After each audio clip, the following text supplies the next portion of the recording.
Vamos lá, pessoal, vamos resolver a provinha aqui da UFO de 2024, a provinha de Química. Eu fiz um vídeo teorizando o que ia cair, falei de radiação, eletroquímica, só que dessa vez não caiu nada disso, surpreendente, tá? A maioria das provas da UFO caiu esse conteúdo. Mas vamos lá, vamos começar aqui pela 74, a 73 eu vou fazer ela por último, perfeito? Vamos lá, olha aqui, a questão 74. Sobre as várias propostas de uma classificação dos elementos químicos ao longo do século XIX e XX, encontramos algumas que tinham como parâmetros, por vez, o agrupamento dos elementos químicos, até então conhecidos, baseado em suas propriedades químicas e ou físicas. Entre essas propostas encontramos a de Chacortó, Mendeleev, Oppenheim e Newlands. Olha, esse conteúdo, os professores de química, eles não passam em grande maioria. A maioria só cita Mendeleev, tá? E não fala sobre o restante. Então era importante saber sobre o restante, sobre a construção. E outra coisa, essa questão aqui ainda deixa mais complicada ainda. Por quê? Porque cada um dessas pessoas aqui, eles fizeram, sim, baseado em alguma propriedade, em alguma lógica, e a questão coloca todas essas lógicas, tá? Então você só teria que saber do que ele é baseado, certinho? Olha aqui, Chacortó, que organizou os elementos químicos na forma de parafuso? Sim, ele fez isso. Baseando no número de camadas eletrônicas de cada elemento químico? Não, foi em base da massa atômica. Mendeleev, que é o que é o mais citado. Eu vi muita gente marcando Mendeleev, mas Mendeleev não marcou de acordo com o ponto de fusão e ebulição dos elementos. Também é de acordo com a massa atômica. Realmente ele fez em período, mas era de acordo com a massa atômica. Olha aqui, Oppenheim, que organizou os elementos químicos em tríades. Ele fez isso? Sim, ele organizou em tríades, tendo como referência os valores de massa atômica. Letra C. Perfeito. Newlands, que organizou os elementos químicos em grupo de 8. Ele fez isso? Sim, ele fez isso. De acordo com a valência de cada elemento? Não, de acordo com a massa atômica. Perfeito? Então, era a letra C. Muita gente vai se questionar, vai falar, nossa, Robson, complicado? É um pouquinho complicado, né? Porque não é passado. Do meu ensino médio, realmente eu não vi isso. E nem na faculdade. Eu vejo isso dando aula de química, tá? Só dando aula de química. Em algumas literaturas. Tem literatura que nem cita eles. Só vai começando a citar Mendeleev. É pra ficar de acordo, tá? Bem preocupado com esse tipo de questão aqui caindo na UFO. Tá bom? Vamos para a próxima? Questãozinha 75, uma ótima questão, uma questão para pegar aquelas pessoas que não gostam de fazer cálculo e vai ficar ruim. Vamos lá? Para uma análise química, um estudante necessitava de preparar uma solução de pH igual a 6. Então ele quer uma solução com pH igual a 6. No entanto, ele tinha apenas uma solução de 30 ml, cujo pH era igual a 5. Para obter uma solução desejada, esse estudante teve que adicionar a solução original. Então, eu tenho um cálculo aqui, o que? De diluição, tá? Cálculo de diluição, C1V1 é igual a C2V2, perfeito? Onde eu preciso de um pH igual a 5, ou onde eu preciso de um pH igual a 6, só que eu tenho um pH igual a 5. E um volume de 30 ml, tá? E ele quer saber o quê? O tanto de volume que tem que adicionar nessa solução para chegar no meu pH igual a 6. Tá.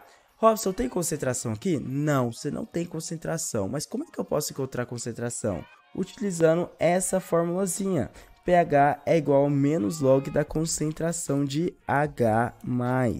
Certinho?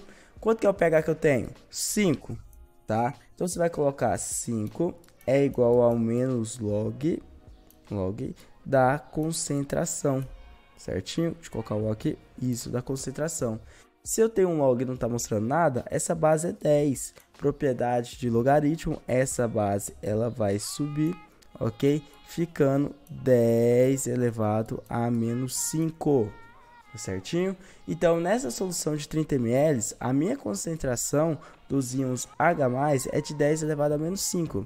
Isso também vale para a minha concentração desejada de pH igual a 6. Olha aqui a continha, pH é igual a menos log da concentração, o 10 está aqui embaixo, ele sobe, então fica 10 elevado a menos 6.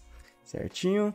Pronto, encontrei as concentrações. Agora é só fazer conta, tá? 10 elevado a menos 5 vezes 30 é igual a 10 elevado a menos 6 vezes o volume que eu quero descobrir, certo?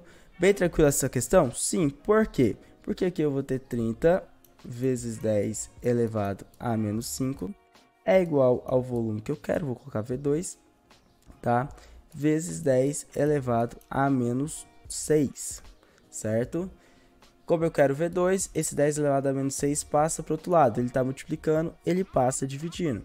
Então, eu vou ter 30 vezes 10 elevado a menos 5 dividido por 10 elevado a menos 6. Esse 10 a menos 6, ele sobe isso. E quando ele sobe de forma positiva.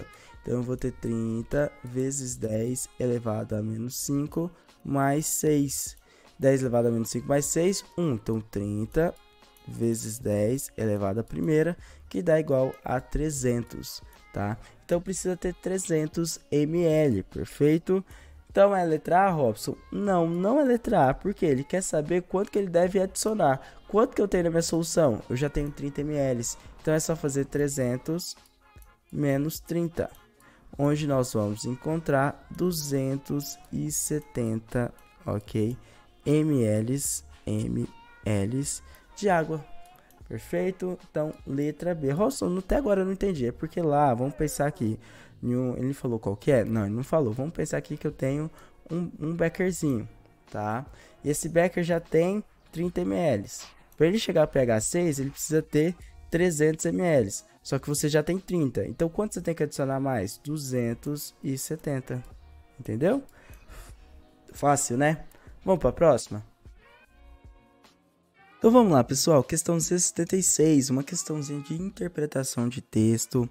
A UFO tem isso, ela cobra questões de interpretação de texto e quando você olhar o texto, a imagem, você consegue deduzir qual que é a alternativa correta, certinho? Então vamos lá. Um dos principais problemas do uso de fertilizantes nitrogenados na agricultura é a perda de nitrogênio na forma de gás amônia para a atmosfera. A figura abaixo representa um esquema de algumas estratégias e consequências quanto ao uso de fertilizantes modificados para sanar esse problema.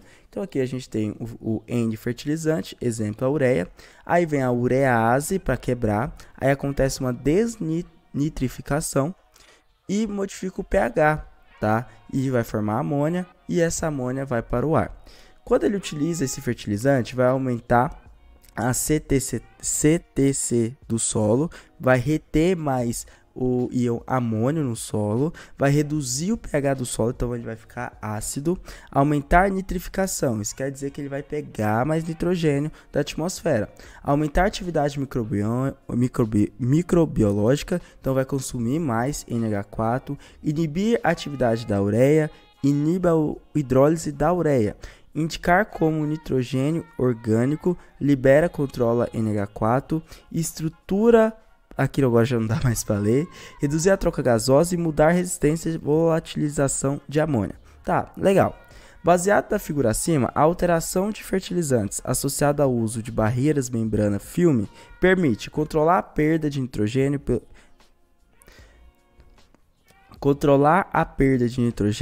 pelos processos de escoamento e lixiviação. Olha, realmente vai ajudar para controlar a perda de nitrogênio. Porém, lixiviação, pessoal, vai retirar os nutrientes do solo, tá? E não é isso que ele está acontecendo. Eu estou colocando só fertilizante, tá bom? Então não pode ser a diminuir o processo de nitrificação. Não posso diminuir o processo de nitrificação, eu preciso que aumenta, tá, esse processo, certinho? Até que ele coloca que aumenta a atividade microbiônica, aumenta a nitrificação. Então não pode ser a B. Elevar valores de pH. Ele vai reduzir o pH do solo, ele não vai elevar o pH, tá bom? Inibir a atividade da enzima urease. Olha aqui, ó. Inibir a atividade da ureia, inibe a hidrólise da ureia. Então, se ele inibe a urease, vai inibir a atividade dessa enzima, que afeta diretamente o processo de volatilização de amônia no solo. Corretíssima. Então, letra D. Tá vendo, pessoal? É uma questãozinha de interpretação de texto. Você vai olhar aqui para essa imagem e retirar os dados. bem simples. A única que você precisava ter um conhecimento é saber sobre esse processo de escoamento e lixiviação, tá? Que vai retirar os nutrientes. Mas isso aqui é mais para biologia, né? O pessoal da biologia vai estar sabendo muito mais, certinho? Vamos para a próxima? Questãozinha 77, eu vi muita gente falar que essa era a questãozinha mais fácil da prova. Eu também acho que é uma questãozinha bem fácil. E ela vem justo em uma questãozinha que a gente tem que olhar para a molécula e saber se ela é polar ou apolar, certo? Vamos lá. As vitaminas são essenciais à sobrevivência do homem, devendo estar presentes em sua alimentação diária. Sua absorção pelo organismo está ligada à sua solubilidade em água ou em substância orgânica. A ingestão de vitamina A é importante para o desenvolvimento de um sistema imune saudável.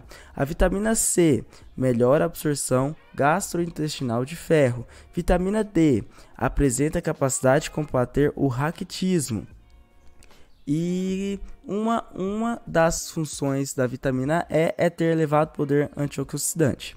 Considere as representações orgânicas das vitaminas abaixo. Então, ele coloca aqui vitamina A, vitamina C, vitamina D e vitamina E. De acordo com as informações do texto e as fórmulas estruturais apresentadas, letra A. O excesso de vitamina A, por ser muito hidrossolúvel, é facilmente excretada pela urina. Então, pessoal, vitaminas hidrossolúveis, realmente, elas são excretadas pela urina, pela água. Porém, a vitamina A é uma vitamina lipossolúvel. Robson, como é que você sabe que ela é lipossolúvel? É só a gente analisar a moléculazinha, tá? Normalmente uma molécula muito grande, ela é lipossolúvel, tá? Uma molécula com anéis aromáticos, cadeia fechada, ela é lipossolúvel. Como é que eu sei que ela é hidrossolúvel? Aí a gente vai ter um nitrogênio, um cloro, um oxigênio livre, uma hidroxila e o tamanho dela é menor, tá? Ela tem que ser um pouquinho pequena, certinho? Então, olhando aqui a vitamina A, a gente vê o quê? Que ela é lipossolúvel. Observando a vitamina C, a gente vê que ela é o quê? Hidrossolúvel. Olha o tanto de hidroxila, tá? Olha aqui o oxigênio, hidroxila, tem mais outro oxigênio aqui, certo? Então, o excesso de vitamina A pode ser hidrossolúvel? Não, ela é lipossolúvel. A vitamina D deve ser ingerida com água para evitar sua perda no corpo por ser lipossolúvel. Olha, para ser ingerida com água, para absorver mais, ela tem que ser hidrossolúvel, não lipossolúvel. A gente vai lembrar o quê? Que a solubilidade de uma vitamina, tá? Ela tá de acordo de se ela é hidrossolúvel ou lipossolúvel. Se ela é lipossolúvel, ela tem que estar com uma gordurinha, certo? Se ela é hidrossolúvel, aí a gente tem que consumir ela com água, porque isso vai auxiliar na absorção, certinho? Então, essa B aqui está errada. Olha a C. A administração de vitamina C deve ocorrer de maneira diária em doses maiores que as outras vitaminas, por ser mais hidrossolúvel. Tá, por que isso? Robson, ela pode ser excretada pela urina. Logo, é muito fácil ela sair do corpo. Isso, perfeito, certinho? Por isso que é a letra C. Olha a D. A vitamina E combate os radicais livres por ser muito hidrossolúvel? Não, se a gente olhar aqui a vitamina E, ela é lipossolúvel. Olha o tamanho dessa cadeia. Tem 2 anéis aromáticos. Algumas pessoas já me perguntaram por que o anel aromático aqui ele causa esse efeito? É impedimento estérico, tá? Ele impede que haja uma reaçãozinha aqui, certinho? Então, letra C. Questãozinha bem fácil, mas as pessoas eu sei que não foram nesse pensamento, tá? Eu sei que não foram. Perfeito? Vamos para a próxima? Vamos lá, pessoal. Questão 78. O bicarbonato de sódio NHCO3. Por que tem esse H? É bi, nomenclatura de sais. E o vinagre são 2 ingredientes potentes que, quando misturados, podem ser utilizados de diversas formas. Usados separadamente, não são muito eficientes para fins de limpeza. Junto, eles formam um produto natural e eficaz para esse fim. Combinados com água, esses ingredientes removem manchas, limpam banheiros, pias e aparelhos domésticos. Retiram mofo, servem como remédios caseiros para dor de garganta e lavam cabelos oleosos. Em relação aos reagentes utilizados, juntos com produtos de limpeza, assinale a alternativa correta. O bicarbonato de sódio, um dos reagentes, é um sal ácido que diminui o pH do meio. Então vamos lá. Pessoal, o bicarbonato de sódio é um dos reagentes. Sim, é um sal ácido? Não. Por que ele não é um sal ácido? Porque olha aqui, ó. Quando acontece a dissociação desse sal, vai formar o que? Na mais HCO3. Nossa, Robson, esse HCO3 parece H2SO3? Sim, é formado ele também. Aqui eu tenho o que? Um sódio metálico, que quando mistura com água vai formar NaOH, que é uma base forte. E aqui eu tenho um ácido fraco. Logo, se eu tenho uma base forte e um ácido fraco, esse sal aqui é um sal básico, tá? Ele não é um sal ácido, por isso que a A está errada. Vamos ver a B. O ácido carbônico, um dos produtos, se decompõe em dióxido de carbono em água. Olha o que acontece. Quando acontece essa reação entre o vinagre, que é o ácido acético, mais o bicarbonato, vai formar o quê? Acetato de sódio mais ácido carbônico. Porém, o ácido carbônico, pessoal, ele é um ácido instável. Como ele é um ácido estável, ele vai formar CO2 mais água. E é isso que ele está pedindo? O ácido carbônico é um dos produtos, se decompõe em dióxido de carbono e água. Pronto, letra B. Bem tranquilinho, tá? Vamos ver a C. O vinagre, um dos reagentes, é um ácido forte que age na quebra de partículas de gorduras. Tá, pessoal, o vinagre é o ácido acético e o ácido acético não é um ácido forte, é um ácido fraco. Então não pode ser a C. A D, o bicarbonato de sódio e o vinagre reagem em uma proporção estequiométrica de 1:2. Mas não, pessoal, eles vão reagir em uma proporção de 1:1. Perfeito? Olha aqui, quantos sódios eu tenho aqui? Aqui eu tenho 1. Quantos que eu tenho aqui? Eu tenho 1. Quantos hidrogênios eu tenho? Tenho 1, 2. Quantos hidrogênios eu tenho? 2. Quantos carbonos eu tenho? Eu tenho 1. Quantos que eu tenho aqui? Eu tenho 1. Porém, aqui eu vou ter o acetato. E aqui eu também tenho o acetato. Ele é bem maior, tá? Então, vai dar certo. E oxigênio, quantos que eu tenho? Tenho 3. Aqui eu também tenho 3. Então, essa reaçãozinha aqui, ela é 1:1. Ela também já é muito conhecida, certo? Então, não pode ser a letra D. Eu já vi, pessoal, cair em outros vestibulares, na IMEPAC, no Enem, essa questão do ácido carbônico, falar que ele se decompõe em água e CO2. E também já vi em questões de equilíbrio químico. Então, cuidado, tá? Tem que lembrar disso. Perfeito? Vamos para a próxima? Vamos lá, pessoal. Vamos para a próxima questãozinha. Pesquisadores da Universidade Federal do Paraná, UFPR, desenvolveram um repelente que impede o mosquito fêmea da dengue de reconhecer moléculas exaladas pelos seres humanos, como o ácido lático. O repelente criado possui um mecanismo de ação que age tornando essa molécula menos atraente ao mosquito, por transformações em suas funções químicas, sendo possível que a molécula modificada continue interagindo com seus receptores. Segundo eles, algumas funções químicas são importantes para que a nova molécula apresente a repelência, como a presença de ésteres e amidas, pela fórmula estrutural do ácido lático precursor do repelente proposto, apresenta na figura abaixo. O pesquisador ressalta: percebemos a presença de uma carboxila e uma hidroxila fáceis de manipular para amida e éster, respectivamente. Tá? Considerando a informação apresentada, a possível forma estrutural do produto final composto é... Então eu preciso encontrar o quê? Uma amida e um éster nessas estruturas aqui. Robson, o que é uma amida? Amida é carbono ligado ao nitrogênio e esse carbono tem que fazer uma dupla O. O que é um éster? É também carbono fazendo uma dupla O ligado a um oxigênio e aqui ele vai estar ligado a um radical. Perfeito? É isso, então eu preciso encontrar isso perfeitamente. Aqui, na letra A, eu tenho um éster? Eu tenho. Aqui eu tenho um éster. Só que aqui eu tenho um álcool. Não pode ser, eu preciso de uma amida. A letra B, eu tenho uma amida? Tenho. Olha a minha amida aqui, ó. Eu tenho um éster? Tenho. Olha meu éster aqui. Perfeito? Então, letra B. Nossa, fácil. Função orgânica, pessoal. Muito simples. Olha a C. A C, aqui eu tenho uma amida e aqui eu tenho um álcool. Então, não pode ser. Olha a D. eu tenho uma amida e aqui eu tenho uma cetona, tá bom? Então, bem simples, letra B. Questão fácil, ó. Só decorar todas as funções orgânicas. Como é que eu vou decorar todas as funções orgânicas? Escrevendo várias vezes, pesquisando algumas moléculas. Pesquisa aí, cafeína, maconha, crack, cocaína, paracetamol. Vai pesquisando as substâncias, alguns compostos orgânicos, óleo de cravo, e vai identificando essas moléculas, as funções orgânicas que tem nessas substâncias. Assim você vai ficar craque, certinho? Vamos para a próxima? Questãozinha 80, a última questãozinha dessa provinha da UFO, é uma questãozinha muito boa. Por quê? Porque a gente vai novamente analisar uma molécula e retirar algumas informações dela, algumas propriedades que ela tem, tá bom? Vamos ver aqui.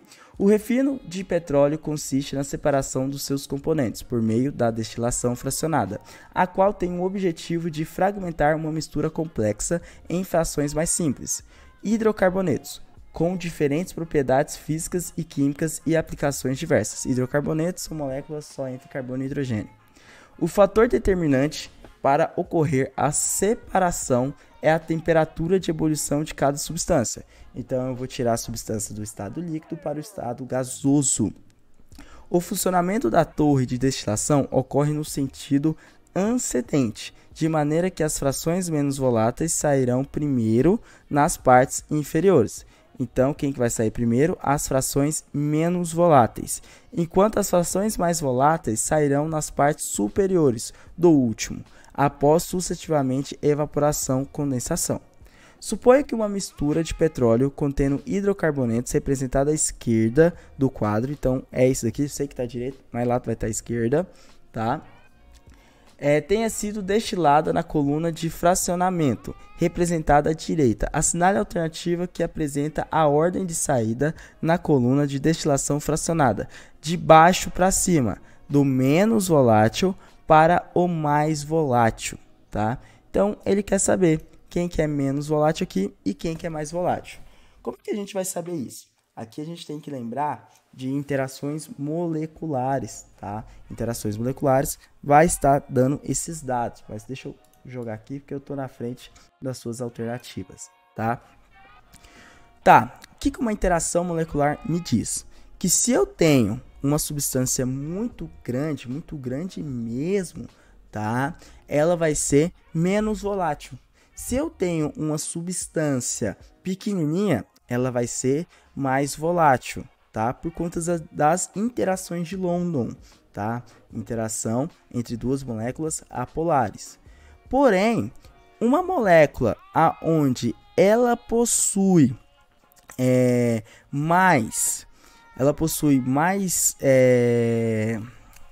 mais insaturação, não é insaturação que eu queria falar, é onde ela possui mais ramificações, tá? Ela vai possuir o quê? Ela vai possuir um ponto de ebulição menor, tá? Por quê? Porque ela vai ficar pequenininha, então a superfície de contato dela vai ser maior, logo ela vai ter, logo ela vai evaporar mais rápido, certinho? Então vamos lá, então ele quer dar menos volátil para mais volátil. Aqui eu tenho uma cadeia pequena, aqui eu tenho uma grande, aqui eu tenho uma grande e aqui eu tenho uma pequena. Tá, uma média, vamos falar que ela é média, certo? Então, já de cara, eu tenho que saber que o decano e o ciclodecano vão ser as moléculazinhas que vão sair por último, tá? São as menos voláteis, só que ele quer primeiro pelas menos voláteis. Então, aqui a gente já poderia tirar a alternativa A. Poderia tirar 2,3-dimetilbutano, já de cara, tá? Ficando só o decano e o ciclodecano. Como saber quem que é menos volátil agora?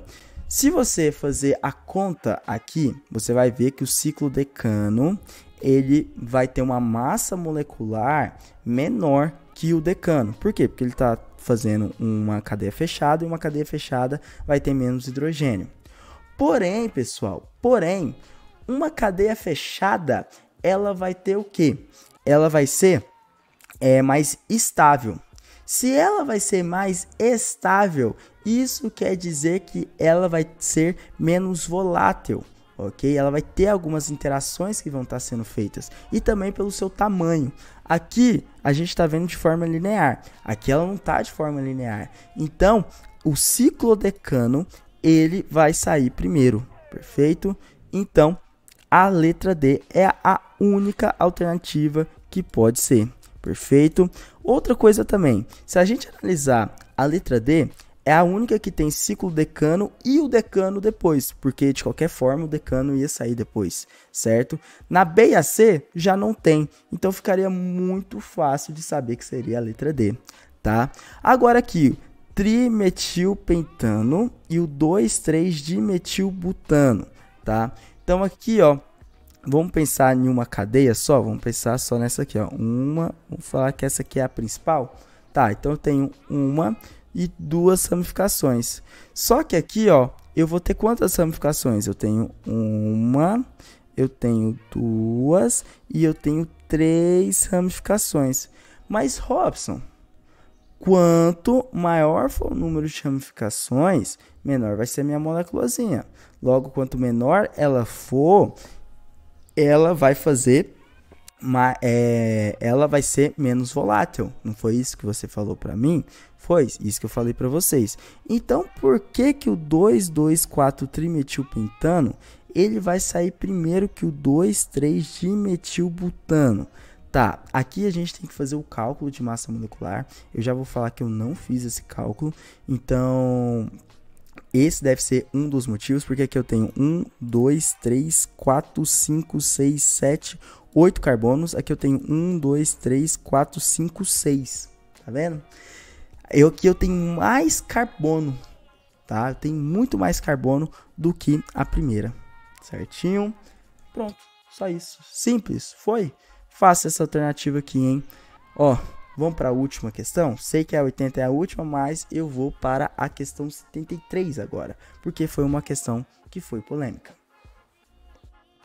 A questãozinha 73, pessoal, é uma questãozinha onde eu vi algumas pessoas pedindo para ser anulada, tá? Ser anulada.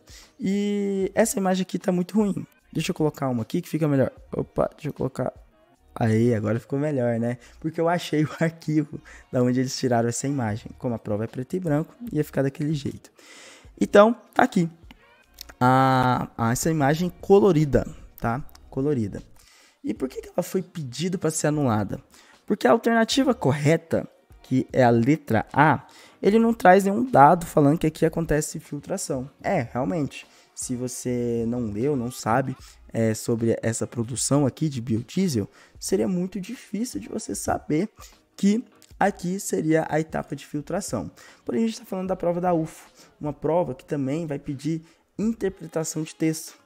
Uma prova onde você pode anular as outras para encontrar a alternativa correta. Eu sei que a UFO tem algumas questões que são polêmicas. Eu até aqui no meu canal eu fiz uma questãozinha de eletroquímica, a qual não foi anulada. Só que quando eu fiz ela estava totalmente ruim. Totalmente ruim. Essa daqui ela foi anulada? Não, só vi algumas pessoas pedindo para ser anulada. Tá? Porque aqui não traz nenhum dado dizendo que aqui ocorre uma filtração. Porém, pessoal, vem aqui comigo. Olha, a etapa B e D ocorre o uso de catalisadores para potencializar a produção de biodiesel. Então, olha aqui, ó, B e D. Aqui na B, ele está falando o quê? De biodiesel. Aqui está saindo biodiesel, tá? O caminho para sair o biodiesel. E na D, álcool, glicerol e álcool está chegando aqui.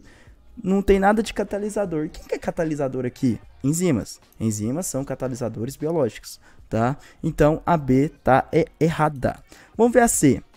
D. Ocorre uma reação química que gera álcool e glicerol.